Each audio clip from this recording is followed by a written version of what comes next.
the need for motivation is a symptom of an uninspired goal. So for me, it's like people say I want freedom. I just crave freedom. And I say, okay, I'm going to give you $1 billion right now. I don't have $1 billion, but say I gave you $1 billion and you had nothing on your calendar. Would you just sit on your couch and do nothing all day? Most people are going to say no.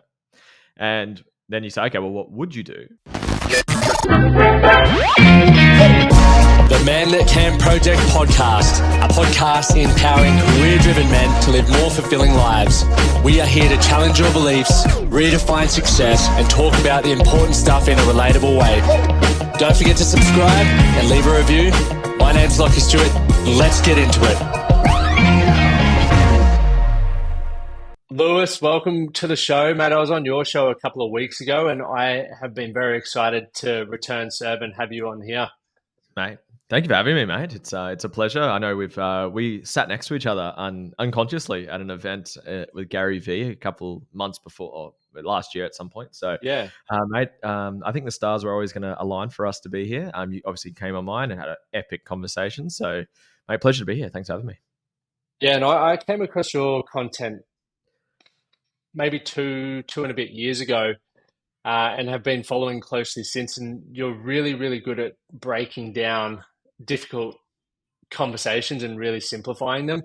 And, you know, you've just hit a good gym session. So we have a lot in common with getting, I guess, our health goals out of the way. But before we dive into stuff around relationships, because I was going through your content and I'm like, what have we not covered on the podcast in a long while? And, you know, where's, I guess, a great area from your expertise that we can dive into. And obviously, your goal is to help people live inspired lives and, you know, mindset coaching and a lot of the frameworks you do, but you've really got a unique knack of breaking down relationship stuff. So I'd love to dive into that shortly. But before we got to that point, you are an incredible entrepreneur. You started in the fitness industry at 18, bought your first gym at 20, I think, or somewhere around there, and then went on to purchase a couple more. So can you give us a bit of a background, Lewis, around your first, or what drew you to the fitness industry and then entrepreneurship and business owning?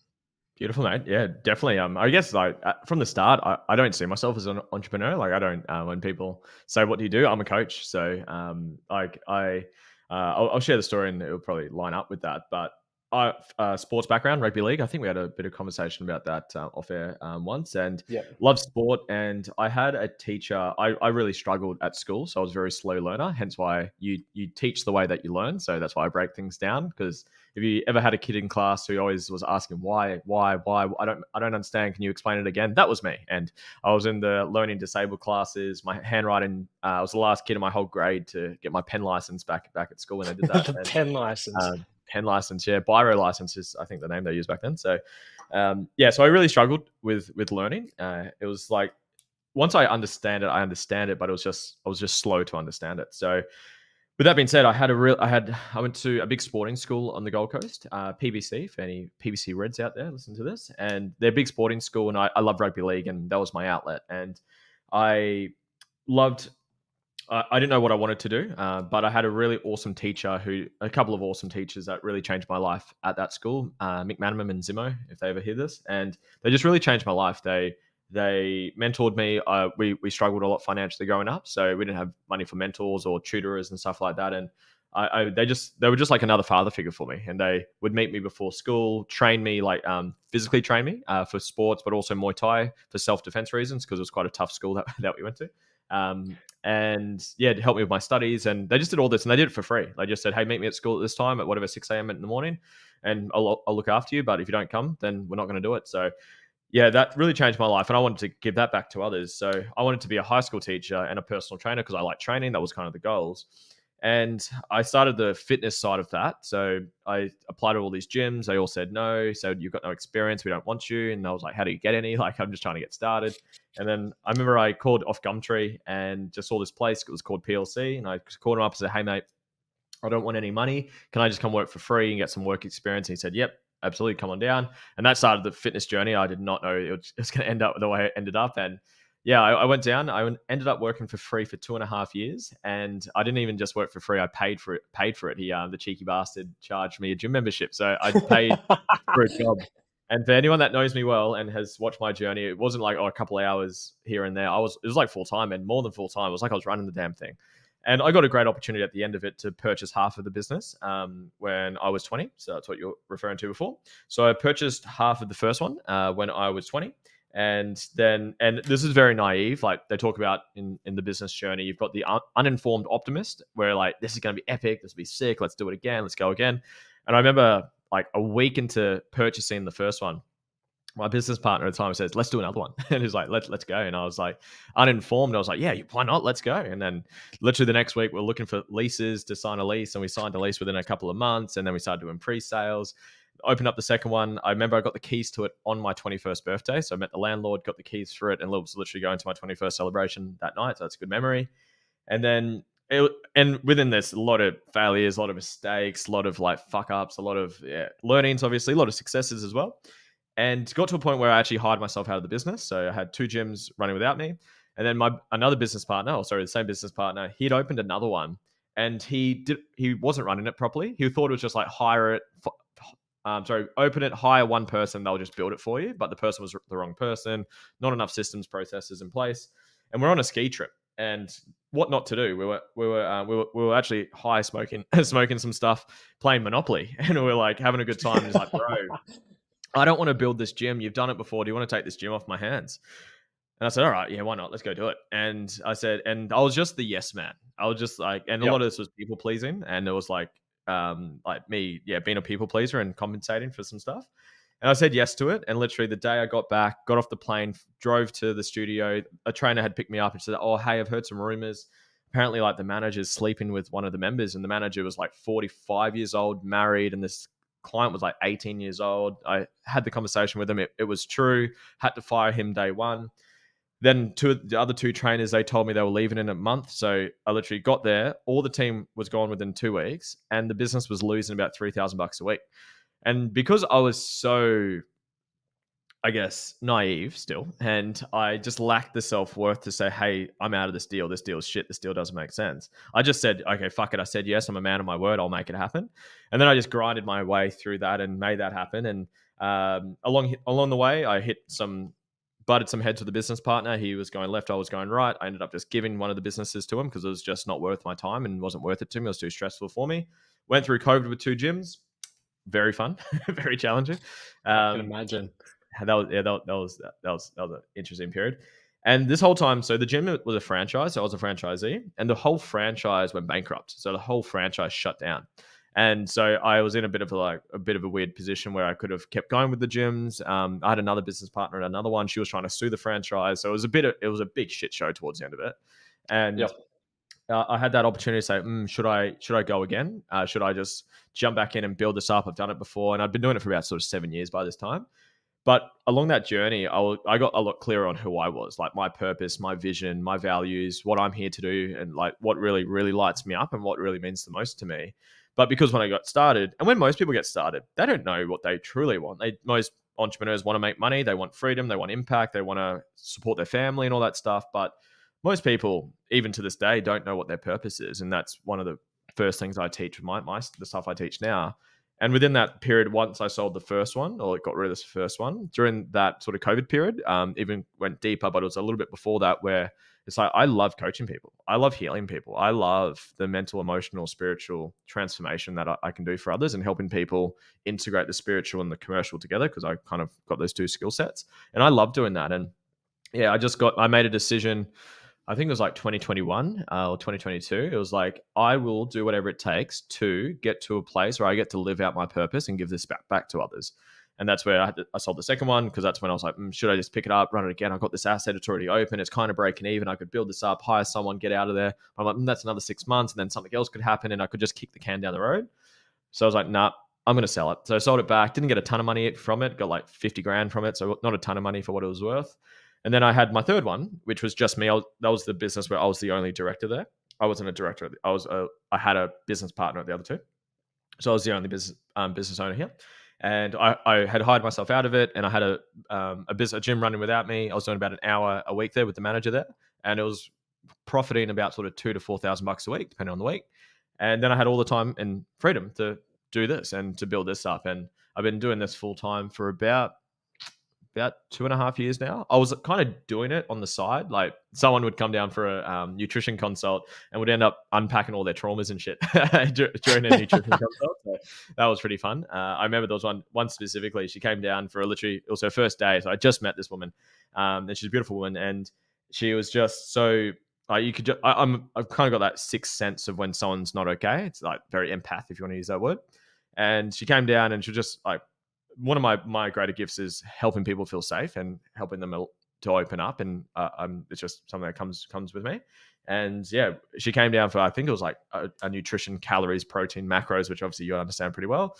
And she ended up unpacking something. Her husband had committed suicide a couple of months earlier, and we actually healed the whole thing. Like I've got a process that I use to heal it all, and we did that. And like she was like in tears. She signed up. Yeah, she did sign up. Yeah. After doing something like that, she's like, "Fuck, this is a good gym." So I just loved it because, like for me, like the skills, Tony Robbins, so many people say it, like success in life is 80% psychology, 20% skills. The skills are easy. Like how to be fit and healthy, you know this. Train hard, Yep. eat decent food, don't eat macas every day, get some good sleep, drink some water. It's not that complicated. But, and like business, obviously there's more facets to business, but have a good product, tell people about your product, give them a great experience, and do that for a long period of time. Learn all skills on that. Learn how to hire people. Like the skills are quite simple, but it's generally our mental and emotional blocks that stop us. The I'm not enough, I'm not worthy, I can't do this. Our triggers, which we were talking about before, and that's just what fascinates me, and that's what really inspires me. It's what really gets me going. So yeah, it was. I think it was an inevitable place I would get to, and I'm grateful that I'm there now. So I do that every day now. So I wake up. My calendar is normally pretty free. It's either coaching people. I've got a couple of one-on-one clients. I only work with a couple, and then I'm building a community at the moment. I build programs. I obviously have my own podcast. I'm writing a book, and yeah, it's just to help people heal, help people expand their own awareness and consciousness, and create a life that they love. So that was kind of the journey, man. An incredible journey at that, and I can relate to a lot of the things there. And there was two points that I took note of there that I didn't want to interrupt. But the first one, I know a lot of people sit on the fence with going all in, and you mentioned 80% psychology and 20% skill sets. And I believe making money, business, health, even relationships are very simple if we understand the processes. It's the psychological stuff that's the hardest stuff, jealousy, the self-doubt, etc. Going, you obviously had a successful gym, even the last one when it was by yourself, profiting $2,000 to $4,000 a week. That would have been very easy for many people to sit on, but for you to want to go all in on what you know to be your purpose, how did you come to that decision? And I guess the second question to that is, why did you feel so comfortable going all in? Yeah, beautiful question. I haven't really had that asked that way before. The quote I teach in quotes. I think quotes. If anyone follows me, I post a lot of quotes, so I like quotes. So I like this quote: "It couch and do nothing all day." Most people are going to say no, and then you say, "Okay, well, what would you do?" And if you just follow those lines of questions, your answers are going to be things that inspire you, because we have there's motivation, which is the extrinsic drivers, like the pain, pleasure type of thing. And then there's the intrinsic drivers. And for most people, when they start, I had this question. I did a little masterclass for a community the other day, and it was on discipline. And I use the same quote. It's like, some people think I'm disciplined. I don't think I'm that disciplined. I just do things I want to do.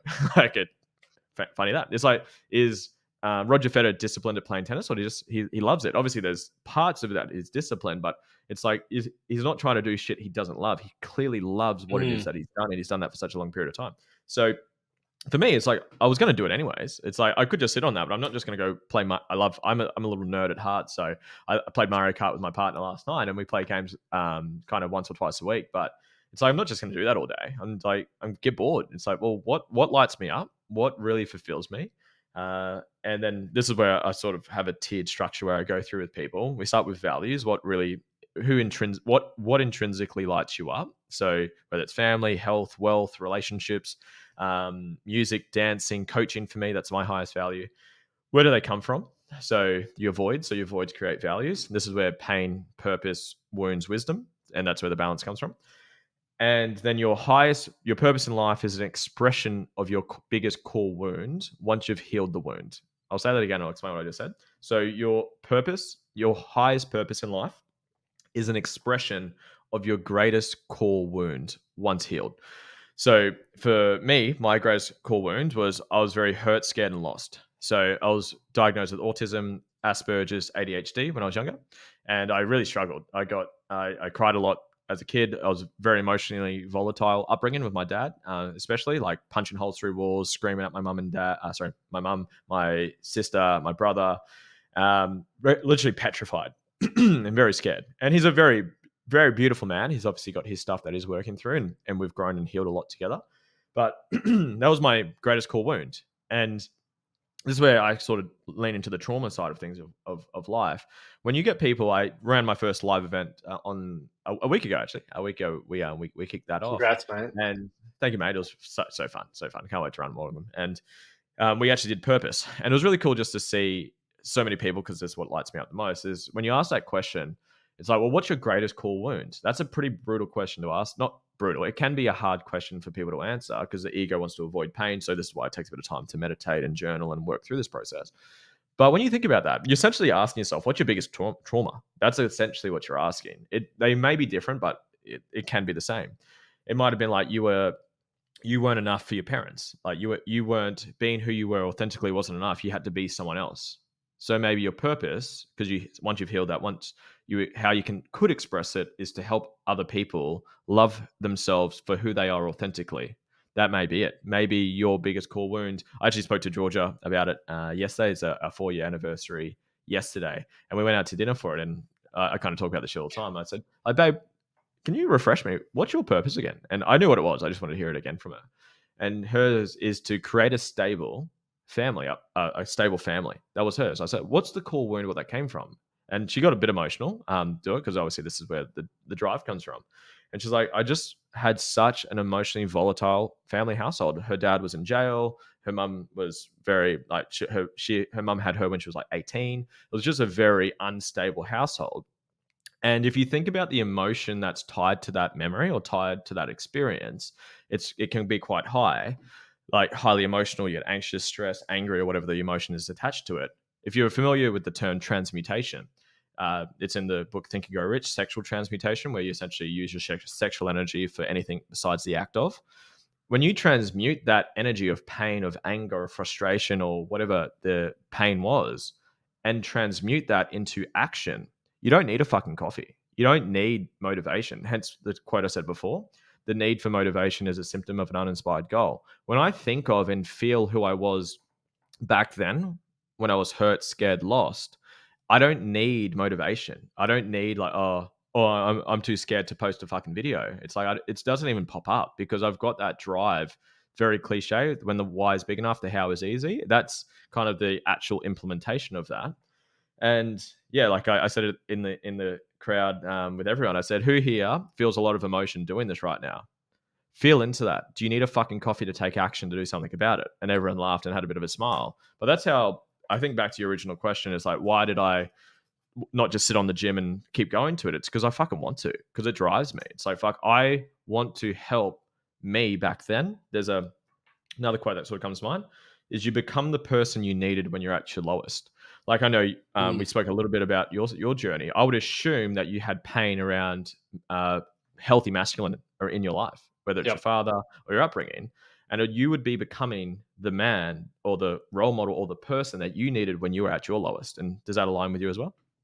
Definitely. Perfect. And Yeah. I really liked where you were going with that when you were talking about the pain or just understanding what you wanted to get away from is more than motivation. And for me, whenever I have moments like that, I work out what I can do right away to start taking action on that. One thing I've noticed with people is they may see someone walk apart, for example, dudes, they may see a bloke walk past them on the beach with fully jacked and they're like, Monday, I'm starting at the gym. Whereas for me, if I saw that and got this little bit of motivation or inspiration, I'd roll over and do 10 push-ups and just get something going now, because the longer I leave it between the decision and the act, the less likely I'm going to do it. Yeah. I love that. That's awesome. Yeah, I think it was Hormozy. I'm a big Hormozy fan, and it's like people that are more successful than others, they condense the time frame from when they take action. So as soon as you get that inspiration or motivation, it's like how fast can you implement it? If you think about like most people, it's like they get an idea, it's like, oh, I'll get this done by the end of the week. But if, or at the end of the day, but if you say, I'm going to get this done in the next 20 minutes, obviously you got a plan and structure and priorities. But yeah, mate, I love that, and I'm a big fan of that as well.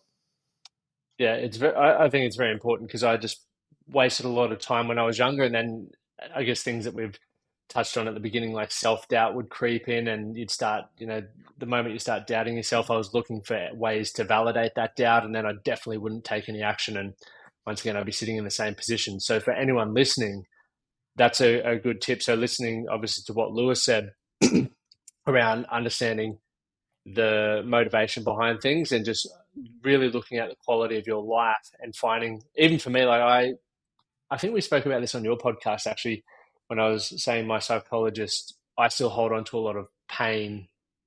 Don't necessarily hold on to it in a poor way, but I look back at it from where I came from as a reason why I still get out of bed, every day. Even though I love what I do on a daily basis of it, part of it's like I don't want to go back there. And I feel like it's healthy because it just keeps me going, and I love that element. The other thing that you mentioned from your story that I find fascinating, especially at such a young age, was you came back and you had to fire a staff member straight away, and you had to go into having a tough conversation. Where did you develop the skill to have those conversations, and what made you feel comfortable doing that? Because people avoid that all the time now. Yeah. Mate, honestly, that's one of my greater weaknesses. It was one of my greater weaknesses. So I struggled with it. Just to give a live example, my second studio, so the one that I got when I was 21, I think it was about 12 months into it. And because I was very like, uh, very much I'll do it myself at the start. And obviously then you evolve and you learn how to hire people and delegate and empower people. But yeah, we got to a point where we are profitable, we're making a little bit of money, and we had a team member in there, and she just wasn't the right fit. Like her attitude's quite negative, and it's like, and I obviously try to coach my clients, my team, and sometimes I try to overcoach them and try to turn water into wine sometimes. And she just was the wrong person, and I'm very guilty of seeing the best in others. It's like I can see the potential because like if I was in your shoes, this is what I would do, and you can do this, you're capable of this. But it's like some people are addicted to their problems, and if you fight for your limitations, Mm. you get to keep them. Listen to what I just said. And anyway, so she was the wrong decision. Like if I ask my heart, is she the right person for the decision? The team? No, she's not. Her numbers reflect that. Other people reflect that. The clients reflect that. And I was too scared to fire her. I was too scared. And I think it took my business partner, who this is something he was very good at as well, is just being really cutthroat and just being like, mate, like it's mate, you're gonna fuck this business by keeping her here. She's the cancer in the body. You got to cut the arm off to save the body. But the way I look at it now, and what helped me sort of reframe things and understand things, it's and this can tie into relationships as well. If you know in your heart of hearts that this person is the wrong person for the role, for the relationship, for the position that they're in, does that mean that they are the right person for a position elsewhere? Absolutely. It's like if you're dating someone, they're the wrong fit for you. That just means they're the right fit for someone else. So every second that you do not cut them off, have the tough conversation, or do what you need to do, you're actually taken away from them finding and being in the place they're meant to be. So it's actually very selfish of you by holding on to them. And that reframe really helped me. That really, really helped me. And I remember the first conversation that conversation I'm referring to. I cried firing it. It was fucking hard. I was crying. It was very hard. It's just like she's got kids, she's got a partner, she's got bills to pay, she's got rent. It's like it was fucking hard for me. And it's like always the first monster that you slay is it obviously gives you the reference and the skill and the experience to then slay bigger monsters. But mate, still that was still challenging for me for about I think 2 years of doing that. One more time, when I had the third one, and I the business was losing about $3,000 a week, which is a lot of money, and Mhm. I prematurely hired someone because I had a fair bit of money saved up from the other two. I was very much like live off like bare minimum and just put it all in a safety bucket because that's just I'm very risk adverse, and I had about 120 grand in the bank. And I said, oh, 3 grand a week. That's all right. I'll build this up in time. She'll be right. And then I hired someone to help me out with it to speed it up, keep going.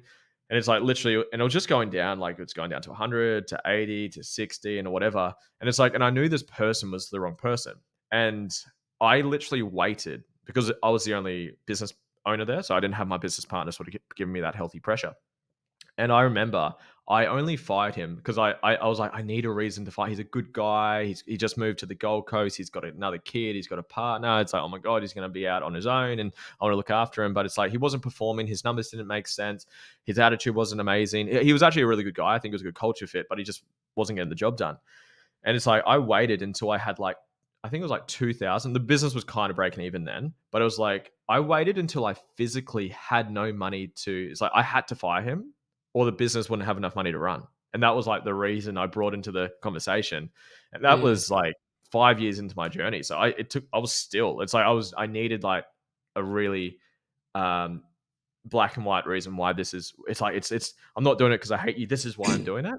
So that was about 4 years ago or something like that, or maybe 5 years ago. And the more I go down that, the more I see it through that lens I said before, where you're doing this person a disservice by holding on to them. Like I've seen him since this guy since, and he's doing really well. He's at another gym. He looks really happy. He's got another kid. Like he looks really happy and fulfilled. And if I was to hold on to him, well, I physically couldn't because I'd run out of money by that time. But yeah, mate, I struggled with it. So to give any advice on for people that are going to have the conversation, your life is one tough conversation away from being the life that you want. So just think about mm. that, whether it's your partner, whether it's a team member, whether it's yourself, and just really, really lean into that and just look at what's the benefit of obviously having that, but what's the downside of not having that for obviously yourself and the person involved and everyone who has a connection to them, like their kids or their partners and stuff like that. But yeah, mate, the mission for business, no one man or woman is more important than the mission. So if this person is not the right person for the mission of the business or the company, you got to cut the arm off to save the body. And you can obviously have it in healthy conversations. You can obviously frame it in a healthy way, which I've become really, really good at. But mate, it was a very, very hard learning curve. That was probably my hardest lesson to learn, to be honest, with my with the leadership side of things. So yeah, mate, challenging lesson, but yeah, very, very, very comfortable now having those conversations. But mate, it took me 5-6 years to get comfortable with that. I really liked your quote there. You finished with "You're one tough conversation away from living your best life." Or sorry, I missed the end of it. But I had to have a tough conversation this week with one of my close mates around that, just because. And someone challenged me on Instagram, which is fair, like around perspective. But I think it's important within relationships to feel valued and heard, and it's a reciprocal relationship. You're not the one who's constantly making the phone calls, constantly trying to organize the catch ups. And in this instance, I was. And what I'm obviously aware of is you can keep doing that, right? And for some people, if they're not mentally, they need support, but you also need to draw a line in the sand for yourself, because every time you keep reaching out, it's taxing on yourself. So I was like, look, I'm just going to call him on it, because we booked a call even on Zoom just to make it official. Yeah, And some people are like, why do you do that with your mates? I'm like, it has to happen. yeah, And I called him on. He's like, mate, I'm sorry, I'm busy. Something's come up. I'm like, you're on holidays, dude. Like, if you can't make 5 minutes to have a phone call, where's the value in our friendship? Like, it doesn't make me feel good reading that message. yeah, And it was a good point, because once again, it highlighted something to him that it wasn't intentional, but it was still poor form. yeah. And I probably should have had that conversation maybe 6 weeks ago. So that's a personal experience from that. As I was saying at the beginning of the episode, one thing, an area where I feel a lot of our audience will get huge value from, is the way you break down relationships. And as you've mentioned, you love teaching through quotes. And one of the quotes I wrote down from one of your episodes was, "A relationship is a magnifying glass. Your partner points out triggers and trauma." Yeah. So I'd love to start there. And could you elaborate a bit more on that quote? Absolutely. So I've iterated a quote from Peter Crone. So his quote is, "Life will present you with people and circumstances to reveal where you're not free." My iteration on that is, you will attract people and circumstances to reveal where you haven't healed. So they're quite similar, but I believe that, yeah, I'll lean into that. So there's three things. There's a book behind me. It's called "You're Not Broken" by Dr. Sarah Woodhouse. She's a psychologist, and she speaks about three things. There's trauma, there's traumatic reactions, and there's triggers. So the trauma is the event that happens, and that could be physically assaulted, raped, abused, abandoned, not feeling seen, not feeling enough, not feeling held, not feeling whatever. And it could be literally something as small as You come home and you're fucking 5 years old or whatever it is, and you're like, Mum, Dad, I've had such a great day at school. I did this. Look at my painting. Look at my drawing. Look what I did. And mum or dad's on the phone. They say, hang on, son, I'm busy. I'll get back to you soon. They turn away. That could create a trauma or a belief that I'm not seen, I'm not enough, I'm not worthy. So it's not just the big T traumas of like abuse, rape, war, and all that stuff, which obviously can create a trauma. And that's keyword there, can, because there's some people, two people can go through the exact same thing. One person can have quite a trauma from it, one person might not, and that's okay. But whatever triggers you, so sort of sit with that for a little bit. So trauma is the event, and she's got a formula in there. It's perceived threat with the inability to protect yourself. That's kind of the foundation of trauma, or not feeling heard, not feeling loved, not feeling enough, essentially. So you've got the trauma, the event itself. Then you've got the reaction.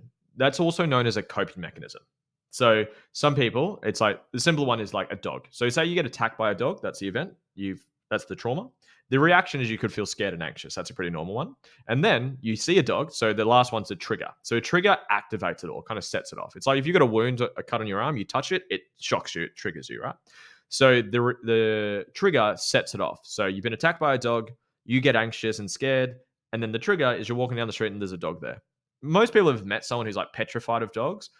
Very high chance that person's been attacked by a dog at some point. I used to have one. I've got sausage dogs, and like for any Americans listening to this, wiener dogs, if you guys call them that. And they're like the cutest little things. They bark sometimes, but they're literally like this big. They're like, they couldn't hurt you. They could hurt you if they tried, but they're very harmless.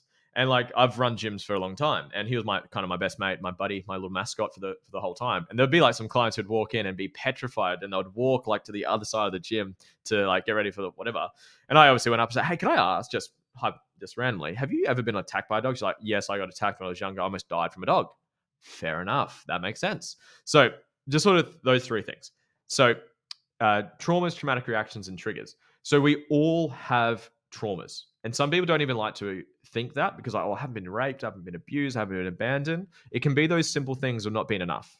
It can be those simple things of not being heard, not feeling seen. Your dad yelling at you, you failing a test, the partner saying, breaking up with you, and you've taken on that belief it's because I'm not enough. It's my fault. It's up to me, or whatever it is. And the beliefs and the traumas are stored in your head, and it becomes a part of your ego. And this kind of gets a little bit deep, but I'll try to keep it simple. So your ego is the identity of who you see yourself to be. And there's two parts of the ego. One, it wants to avoid pain. Two, it wants to be right. It will prove itself right, even if it's limiting. If you think you're not enough, it will make that fucking thing true. If you believe you're not lovable, it will make it true. So all of this sort of, let's take all those. So trauma, traumatic reactions, triggers, and then the ego. And then let's put that into a relationship. So a relationship, the reason it's a magnifying glass and it triggers you more than anyone else, it's because they see you more than anyone else. You and me, Lachlan, we've caught up 2 times. Like podcast, you're on mine, I've been on yours, and we sat next to each other, but we didn't really know each other, didn't really talk to each other. Yeah. So I've only seen this much of you. Your partner has seen a lot more than you than I have. She's seen you when you haven't had enough sleep, when you've had some financial pressure, when you're fucking stressed, when you've lost a sale, when your mate's done something, when your mum or dad or someone in the family's been sick, when the sink fucking breaks, when have you got kids, by the way? No. No kids. So the kids, you haven't had enough sleep, the kids are sick, whatever it is. Like she sees so many versions of you. So just by proximity, she's going to see more parts to you than I'm going to see. So a trigger is just putting awareness on the wound. It's touching the wound. So say you've got an insecurity, and this ties into values and to core wounds and all that stuff. They kind of link into each other. I would assume there's some wounds, kind of what I was saying before about the masculine figure. So I assume around your dad or the father figure that you came up. Would that be fair? We won't go there now, but would that be fair to say? So say I came up to you and said, Lachlan, you're a shit fucking man. You're a disgrace for men and for masculine or whatever. If the wound's still there, it's going to trigger you, right? And then it's kind of where I was going with that is your partner, just by putting awareness on it, is going to trigger you. So they're going to do little things like invalidate you. You kind of mentioned that before, like it's important to validate the other person. So it's like, say you say something and your partner is on their phone and they just don't recognize you and they don't actually respond to you. And then that triggers a unhealed wound within you that you haven't reconciled and healed through. And so you get frustrated and you snap back. And it's just those little micro ones. There's obviously bigger ones that can happen. And a quote sort of sum all this up as well, and then I'll give you a live example, is nothing triggers you, it reveals what's inside of you. So if you say that your partner triggered you, no, your partner revealed what's in you. And if you just really take ownership of that, it's very empowering and very liberating. So let's use an example. So I've got many, many examples. The one that, yeah, I like this one. So I'm normally the chef in the family, for me and my fiance. And she's like, "Hun, would you like me to cook you dinner tonight?" I'm like, "Fuck yeah, absolutely." She's like, "Do you want a burger?" "Yeah, love a burger." "Would you like an egg with your burger?" "Yes, I would. I love eggs." And so I'm just sort of chilling on the couch, hanging out with the dogs. And I'm like a very helping person, very people pleasing person. So I'm like, I'm going to go check in how she's doing, offer some help. And I walk up into the kitchen. And if you're going to have a burger with an egg on it, it's probably going to be a fried egg. I look at the pan and it looks like fucking scrambled eggs because she's like, fuck the egg up. Like she's like absolutely turned it into a dog's breakfast. And I'm like, babe, what's going on with the egg? And you could see instantly she like shifted. You could see I triggered her and she got really defensive. She's like, I can't do anything right. You're blah, blah, blah, like, and all this stuff. And then the event happens, have a bit of a disagreement. I held myself pretty well with that one. So I regulated really well, held space with it and made her feel safe. Never try heal during the trigger. Wait till the storm passes and then you can handle it and process through it. Long story short, triggered her, had a bit of a disagreement. I held space really well, regulated, got through that. Once it was done, the burger was good, by the way. It was good food. And then, anyways, and I said, babe, how do you feel? Do you feel safe right now? Do you feel regulated right now? Has the storm passed? Yep, I feel great. Can I ask you, what did I reveal in you just then? What triggered you just then? And she knew it because she obviously knows this work quite well. Been with me, there's kind of no option. You're gonna know this work. And Mm, she said, honestly, my ex stepdad, everything I did was not enough. Everything I did, because Indian heritage is very much like women have to have this. It's like her assignment. It was an A. Why was it not an A plus? You cooked this. mm. You could have made it better. Like nothing was enough. So me saying what's going on with these eggs, this is showing that you're not enough, and I've triggered that in her. And then the final step from this process, ideally, is you heal through whatever was brought to the surface, so it doesn't get triggered again. And when you can get to that level, so I think you were talking about before we kicked off about the three stages of relationships that I talk about. Number one's the Yep. honeymoon period. Love, sex, attraction, everything's amazing. And you're only showing some parts of yourself. You're hiding all of your triggers and skeletons over here because you don't want to see them. Step number two is where the triggers come up. It's where the skeletons come out. You reveal other parts of you, the triggers, the traumas, the wounds, and shit comes to the surface just because they're around you and they're going to see those parts of you. And if you don't learn to kind of do what I just said, where you can actually hold space for each other to be triggered, because there's no way to avoid it. Show me a single fucking relationship where you haven't triggered each other. I'm yet to find one. If you don't learn to recognize that your partner doesn't trigger you, they reveal what's in you. It's your shit, not theirs. If you don't then learn to recognize that and then heal through that, and there's how do you heal? That's a huge conversation. There's different modalities, there's different strategies, there's different ways to do it. There's DeMartini facilitation, that's my favorite way. There's NLP, timeline therapy, hypnotherapy, sound healing, Reiki healing, breath work, meditation, traditional therapy, psychedelics. I'm a big psychedelic fan. So I just gave you 10 strategies you can go heal, find your way to heal. But if you don't do that, you will then trigger, have an argument, build up that frustration. The same trauma or trigger will happen again, but it'll have the leftovers from the last one, and it gets worse and it gets worse and it gets worse. Eventually, it blows up. Fuck this person. This person has all their shit. They're not healing through it. It's not me. It's only them, right? I've got no shit. It's only them.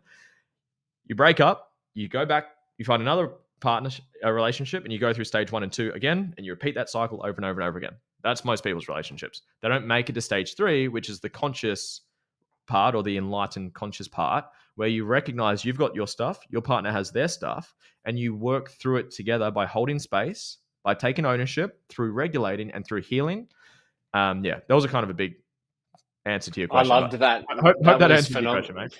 Yeah, no, you definitely, and you also touched on the phases of relationships, and I definitely agree. So many people, and even for me from a early age of dating, etc., I'd always get to that moving into the second phase, and I'd start to become more comfortable, and I'd probably start to get irritated and also irritate, but we never worked through it. It was just like argue, and my way of, I guess, arguing and disagreeing was I'd shut off and then I'd walk away. So leaving her feeling like I didn't care about the issue. So a lot of relationships broke down, and where myself and my wife are is in that third phase, and it's something that Awesome, man. always is a work in progress, but it's been such a fun experience. And I think every problem we solve just unlocks another one for us to solve as well. Like it's just non-stop, but you get to enjoy it all and grow together in between that. What Yeah. would be some red flags within relationships that people would want to look out for? There was another quote, and now that you've highlighted it to me, I'm like, you definitely love teaching through quotes, which makes it really easy for me to write things down. But whatever you need in life will control you. So you used that as a quote in one of the other episodes I listened to that you did. Could you elaborate on that in the relationship Yeah, context? beautiful. Yeah. So the first part. So I posted an episode. I think like last week. So that might be where you're referring to that from. So I talk about when are you healed enough for a relationship. So I think that's where you're getting this from. So this is just one man's opinion. You don't have to listen to or subscribe to this. But the first step for me for anyone to get into a relationship is you must be whole in who you are. You must be at a point where you're not attached or needy of anything. So, kind of the quote you just said. I got this from Cohen Ray. I don't know where he got it from or if it's one of his, but whatever you need in life will control you. So, if you're needy of money, you will be easily controlled and manipulated by the person or thing that you perceive has the keys to money. If you're needy of love, you'll be easily controlled, manipulated by the person or thing that you perceive holds the keys to love. What if you don't need anything? And that's the power there. So most people, and even this quote is so stupid. It's like, my partner completes me. You're literally saying in that quote that you're not whole. I'm not Hmm. enough in who I am by myself, and I need someone else to make me whole. But then if that person treats me like shit, I won't. I will stay and put up with it and tolerate it, because if they leave me, I won't be whole anymore. It's a shit setup. So what if, the way I frame it, I'm fucking whole. I love who I am. I've got a fucking epic life. I find someone who's also at that level as well. You come together, elevate, grow, expand together. There's obviously some caveats to that. Number one, you're never fully healed. We spoke about that before. So it's not, because some people might take this, okay, I'm just going to keep healing, keep healing, keep healing, and then you never get with anyone. You just need to get to a point where, number one, you're not needy of someone else. You don't need their love for you to be enough. And you take ownership that you've got your own stuff and you heal through your own stuff, kind of what I was talking about earlier. So they're kind of the three things. So in terms of red flags, though, everyone's got their own unique wants in a relationship. So I always ask, number one, are you whole? Are you needy? Are you detached? Are you doing your work? And are you willing to do your work in a relationship? Because that's where the real work starts. Then, what are your non-negotiables for a relationship? I would assume, knowing you, my man, health. You couldn't be with someone who doesn't look after their health. Would I be right with that? Correct. Beautiful. So that's a Correct. non-negotiable. But that would be a non-negotiable for you. So a red flag would be someone who doesn't look after their health. Now, does that mean someone who doesn't look after their health is a bad person? Absolutely fucking not. That's okay. That's all good. I'm similar. I couldn't be with someone who doesn't look after their health. I don't need to date a bodybuilder by any means, but it's like I want that. Self growth is a huge one for me. I assume the same for you as well. So I Yep. couldn't be with someone who doesn't do self growth. Again, is there anything wrong with not doing self growth? No, that's cool. That's your life. You go live it. But for me, it's knowing what's your vision. So this goes back to, what are your values and what's your vision for a relationship? What does it look like from intimacy, from communication, from health, from lifestyle, from goals? What are the non-negotiables? No one's perfect. Everyone's got their downsides and everyone's got their upsides. But what are your non-negotiables? And does your partner meet those? Because you don't want to turn water into wine. You don't want to make someone become someone else to fit into what it is that you want. Why don't you just find someone who's that person? But the caveat was that is just understand no one's got everything or perfection, because some people might take that to an extreme. It's like, my partner doesn't do as much growth as I do, and that's okay. It's my second highest value, and that's okay. But she does. She works on her stuff. She takes ownership. She heals through her stuff. She works on her, and that's okay. My partner isn't big into business. That's okay. I don't need a partner who's like sort of Hormozy style, where you got Layla and Alex, and they're like super power couples when it comes to business. That's okay. I don't need that. That's not a non-negotiable for me. So you just got to get clear on what your non-negotiables are, and just make sure they're fair and reasonable. The challenge with that Mm. question, though, is that's different for everyone, because some people who have certain beliefs and upbringings will have like the belief that the woman in a relationship cooks, cleans, does all this, has sex with me whenever I want, and does everything at my control because I'm the man. And I don't subscribe to that personally, but that's like going into beliefs and cultural and religious beliefs and shit like that. So that can get quite challenging. But what is fair and reasonable to you, And is it coming from insecurities or authenticity? That's probably the only way I could get a little bit clear on that. So why does your partner need to do all of this for you? Because is it from hurt and that's compensation and what you're looking for? Or is it just authentically what you want? And again, it's a hard to define answer because everyone's different. So I'm into self growth. I'm into health. I love conversations. If my partner wanted to go out and party every weekend, I wouldn't be with her, and that's okay. There's people that go out and party. I trained with a a friend of mine. She's an old client from the gym. She popped in today, and she's like, "Hey, Louis, I'm going to a music festival today. I can't wait to get fucked up." That's literally what she told me during the workout.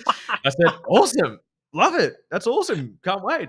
Go enjoy. What are you taking?" So it's but it's like I just wouldn't do that, and that's okay. It's just me and her wouldn't date each other, and that's okay. It's so yeah, you just gotta get clear on, man. What for me, are you whole? You're not needy of them, because if you're needy of them, if they treat you like shit because you're scared of losing them, you'll put up with it. Versus set a boundary. If you're not willing to walk away, you're needy of your partner. I say this with love. I could walk away from my partner. I love her, and I would have some healing to do, obviously, to work through that. But if she came home today and started treating me in a way that I don't tolerate and respect with myself, I'd set a firm boundary. Hey, babe, I'm just letting you know the way you did X, Y, Z, A, B, C. Even though you might not have intended it to come across that way, it actually hurt me and did X, Y, Z. I'm just letting you know so you're aware of it. If you were to continue doing this and this was become a part of who you are, I wouldn't want to be with someone like that. I'm just making you aware. Mm. And that's just a healthy way for anyone that likes examples. That's a good example for you. And vice versa. So I'm thinking of one.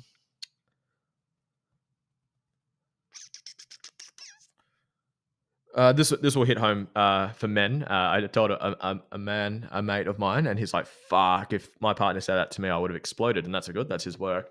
Um, it was something along the lines of me just not following through with my word. Like I'd say I'd do something, and I just wasn't doing it to the level that I would. Like I said, I'd take out the rubbish or something, and I didn't do it. I'd say I'll clean this, I didn't do it. And she fucking looked me dead in the eye and said, "I want to date a." It was something along the lines of like, "I don't want to date a boy. I want to date a man. Follow through on your word." And I was like, "Oh." Fuck, there's a big one. And my ego could have said, fuck you, and whatever. And I was like, Yeah, you're fucking right. You're right. Thank you. Thank you for that. Thank you for holding me to a higher standard. But a lot of I men, love that. especially got some wounds around your father and mum or whatever beliefs you subscribe to, would say, fuck you. Who do you think you are? And or whatever. So yeah, but I was not. She wants to be with a high value man. What people obviously define that differently, but she wants to be with a man who follows through on her word, and I respect that because I want that for me too, as well. So thank you Mm. for holding me to that standard. So, um, yeah, kind of gone off I'm, track now, I'm, but yeah, no, keep going. that's perfect because Amy said something similar to me maybe 6 months ago because I'm really good at following through on my word with work and with clients. Like I don't skip a beat, but as soon as it's like, as you said, like taken, got a bag of stuff there, and now I'm like, yep, that's not the Yeah, standard that I said I'd uphold in the household. So you can't, a standard is across the board. It's not just in the areas that please you or suit you in the moment, and especially if the relationship is important to you, maintain those standards.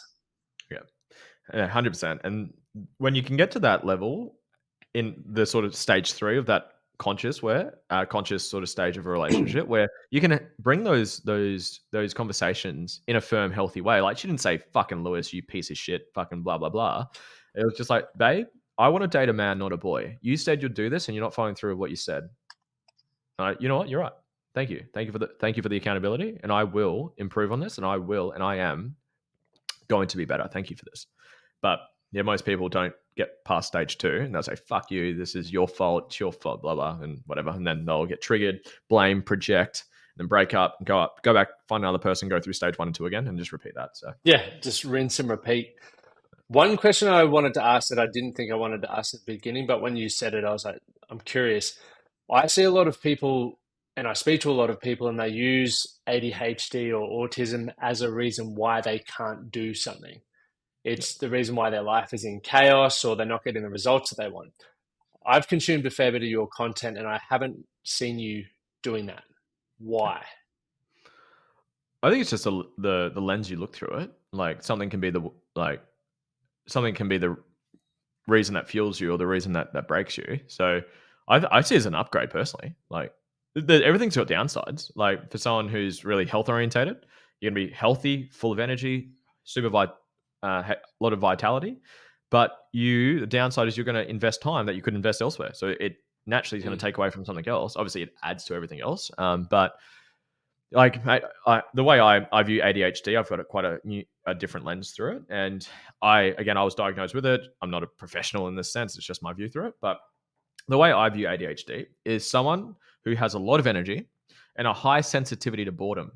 So whenever life is balanced. So I was diagnosed with ADHD, autism, Asperger's, and mate, I struggled with some things I didn't give a fuck about. So I didn't like if you got me. I didn't enjoy geography, mate. If you ask me like where's a place on the map, I fucking don't know. Like my part would like organize a bit of a honeymoon. You want to travel here? I'm like, where the fuck is that? It's like I just don't understand it. Uh, Yep. However, you get me to do something I'm interested in, laser focus. So whenever life is balanced, so if you have an attention deficit down here, you'll have attention surplus over here.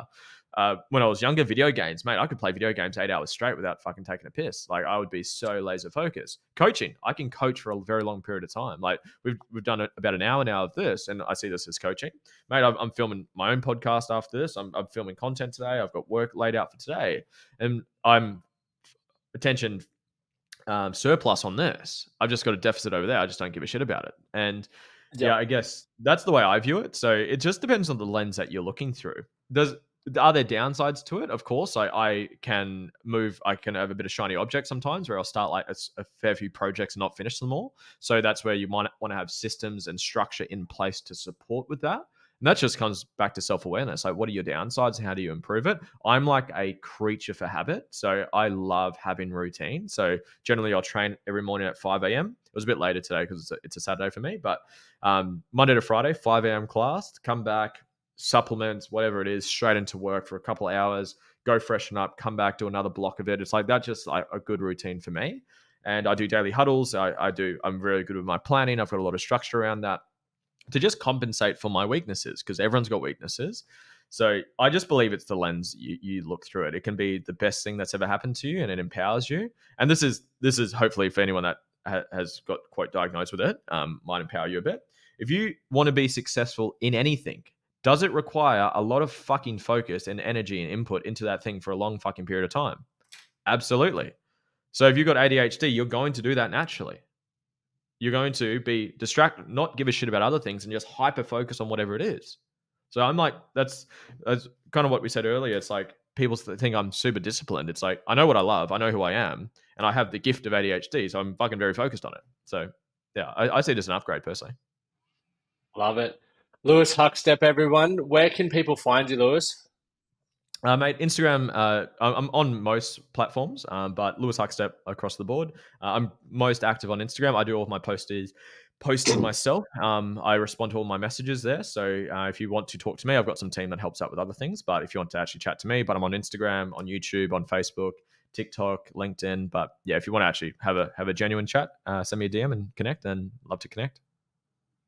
I thank you so much for your time. It's been really, really educational. Enjoyed the conversation, man. Thank you for having me.